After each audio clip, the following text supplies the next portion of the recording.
আসসালামু আলাইকুম, সবাই কেমন আছেন? আশা করছি সবাই অনেক ভালো আছেন। আর আমিও আলহামদুলিল্লাহ অনেক ভালো আছি।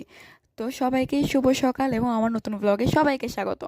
তো দেখতেই পাচ্ছেন সকাল সকাল আমার আম্মু আমাকে নাস্তা দিয়ে গেল, বন রং চা আর ডাল বড়ি। তো আর পাশে বসে আছে শোন, যে মোবাইল টিপতেছে। আমি আর আমি বন খাচ্ছিলাম আর চা খাচ্ছিলাম সকালে নাস্তা হিসেবে। আর পাশে সোহান মোবাইল টিপতেছিল আর নাস্তা করতেছিল। তো আমি নাস্তা করে আমি পড়তে বসলাম, আর তার পাশাপাশি আমার স্টুডেন্টকেও পড়াচ্ছিলাম।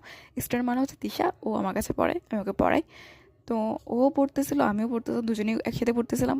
তো তার পাশাপাশি আমি আমার আম্মুকেও দেখতে পেলাম যে আম্মু কী রান্না করতেছে।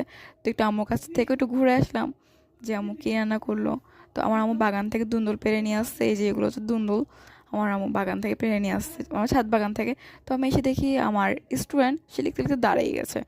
তো এটা হচ্ছে হুজুর দিছে আমাদেরকে আজকে গোসল আর পানি খাওয়ার জন্য। আর এ ছিল আমাদের দুপুরের খাবার।